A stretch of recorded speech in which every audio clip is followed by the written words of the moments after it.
Hello, neighbors. Today I'm delighted to put a spotlight on something going right. I love this town, and spending so much time picking apart how our city council has been failing us is exhausting. Unfortunately, you have to understand the problem before you can address it, and transparency is certainly not a priority of our current city council. But enough about that for now. Let's talk about one of the many unique and special things we have here in Broomfield: a competent and effective police force that understands the community's needs.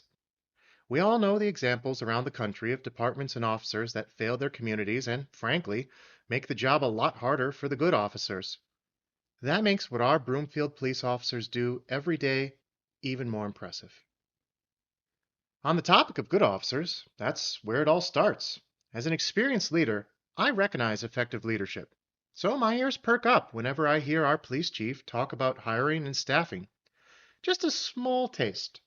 So in the operations side, we have attrition of 2, and really that's because of promotions. So last year, if you remember, in January of 2022, when I became the chief, we promoted 11 different positions, and it's taken us that long to backfill. We also asked for additional positions with our special enforcement team, which was 4. So that attrition for us is truly 2, but it takes us a long time to backfill all those positions. But we're doing really well as an organization. You can tell she is focused on hiring the best and retaining them. Based on what I've seen, I suspect the chief knows one of the secrets of great leaders: put the right people in place, take care of them while holding them accountable, and let them get the job done. I was surprised and delighted to see how much flexibility and discretion our officers have in everything from how they organize their gear to, well, other things I'm not going to share. A quick aside. Like for everything else I cover on these videos, I did extensive research and legwork. While everything I used is public information, I am a trained observer with decades of experience in managing technology, people, processes, and organizations, including years of working with U.S. and foreign government agencies.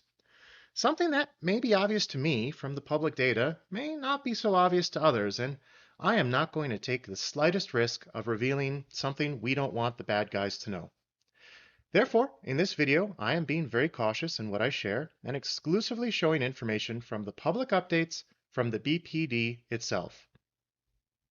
I will share one thing. The Broomfield Police Department is punching way above its weight compared to its size and resources. I am deeply impressed with some of the tactical and operational capabilities BPD has. Move on, scumbags. You ain't getting nothing out of this video, and you're going to have a much worse time pulling nonsense in Broomfield. Our officers are going to find you. Okay, back to those amazing officers. Speaking of discretion, I personally witnessed a case of officers using discretion in handling someone that was having a very rough time and made a mistake. They didn't let them off free, but they were thoughtful in how they chose to charge and handle the person involved, and after the charges were determined, went out of their way to assist that person. This is not just basic decency, but also how you build trust with the community. And here again, we also have leadership in action. One of my issues with police departments more broadly is too much police training is based on something called the warrior mindset. Training officers that they are under constant threat and to be suspicious of everyone around them creates the absolute wrong instincts. Our Broomfield police officers, however, know they are here to support and protect our citizens. You see this in value placed on things like de-escalation training, and also a truly enormous amount of effort put into community outreach and connections. Seriously, check those out and participate. Our police department is amazing, so I was pretty unhappy to learn how some of our city council participated in Broomfield protests against them. Not protests in general or outside of Broomfield. Frankly, I can think of several police departments within a short drive that would be much better protest targets. But protests right here in Broomfield. You don't do a darn thing about the bad apples by trying to get a photo op yelling at the good ones. Link to the article is in the description.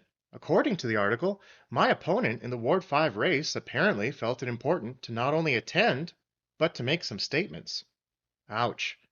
Read it yourself in the Broomfield Enterprise. Now, This being a Gobetti for Broomfield video, we have to have some numbers. You all know our city has a spending problem. Operating budget up 56% in 5 years, despite operating revenue going up 26% and the population only increasing 8%. Ouch!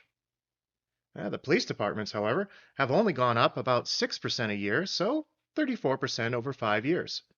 Higher than I would normally like to see for most areas of city spending, but actually quite reasonable given how the last few years have been. Unfortunately, property crime across the Denver metro has had a staggering increase, and that's certainly affected us here in Broomfield as well.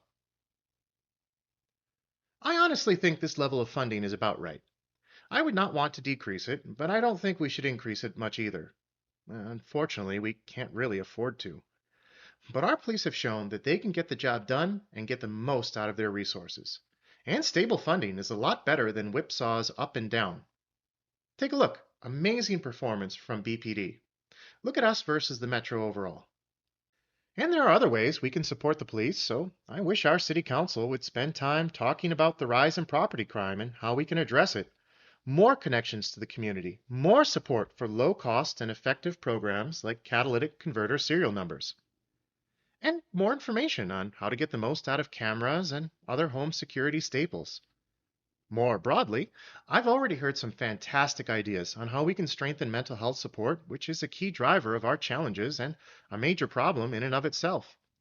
If the City Council would spend a fraction of the time for these topics that they do talking about their pay and benefits, partisan nonsense, and expensive vanity projects, we'd all be a lot better for it. Anyway, let's support our police, put more focus on the issues that matter, and vote in city councilors with the right priorities. Remember to vote in November.